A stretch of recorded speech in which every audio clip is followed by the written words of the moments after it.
Madam President, many Democrats have called climate change the greatest challenge of our time.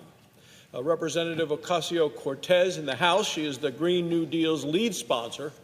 She calls climate change, she says, our World War II. She said, the world is going to end in 12 years. The world is going to end in 12 years, she said, if we don't address climate change. Senator Schumer said that climate change is an existential threat.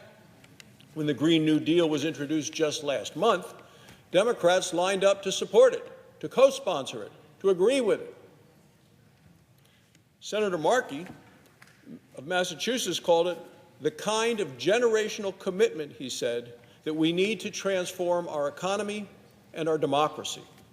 Look, every Democrat senator running for president of the United States is a co-sponsor, every single one.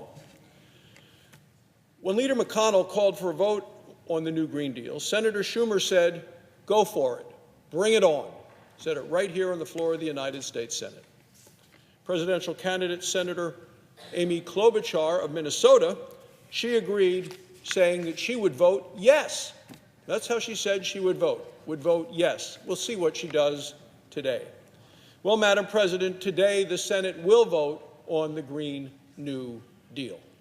All senators will have a chance to go on the record, a chance to show whether they support this radical approach. But it sounds like rather than voting for the Green New Deal that they introduced and they co-sponsored, it sounds like some Democrats are trying to run away from a vote on something that they have previously embraced.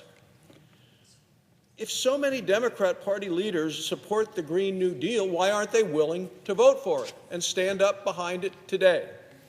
The answer is obvious. The Democrats are ducking the vote. But why? Well, the answer is pretty simple, Madam President. The Green New Deal is unaffordable, it is unworkable, and it is unpopular. When you add up all of the costs and the 10-year price tag of $93 trillion, that's enough to bankrupt America. The cost is astronomical. It would hit every American really hard, about $65,000 per family per year. That would empty just about every bank account in America. And I believe it would drive a stake right through the heart of our strong and healthy and growing economy.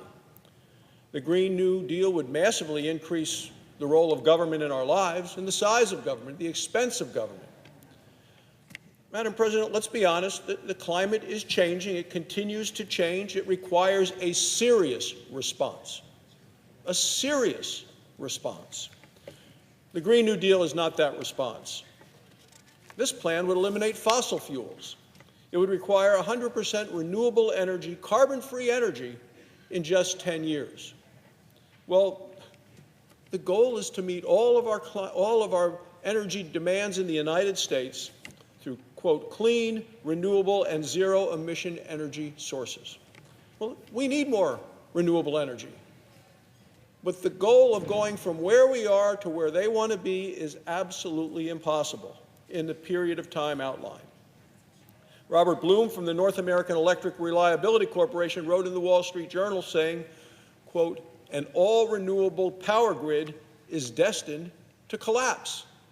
America can't tolerate a collapsed power grid. Plus, it wouldn't solve the problem.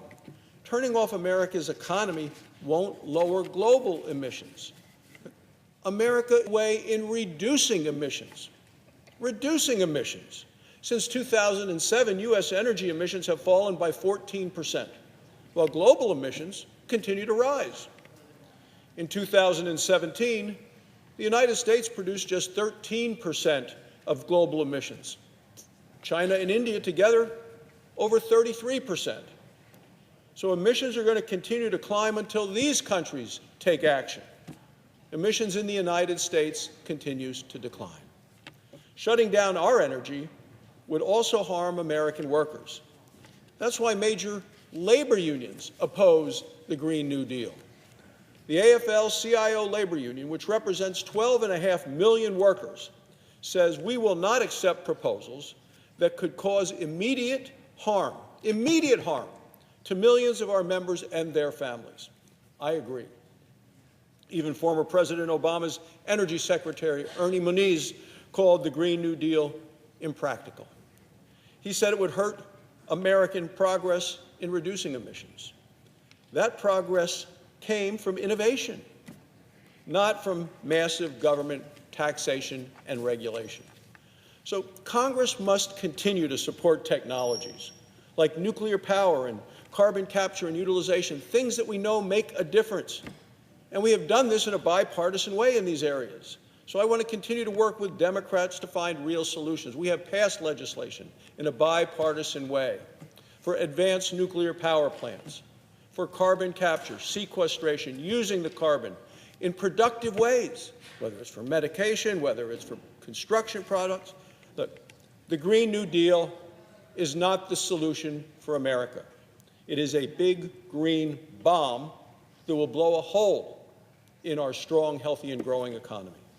That's exactly why Democrats aren't voting for it. That's exactly why Democrats are ducking and dodging and distancing themselves from this so-called Green New Deal, because it is a radical plan, and it's exactly why Democrats are running away from the Green New Deal. I think we're going to see it today, running away as fast as they can. Thank you, Madam President. I yield the floor.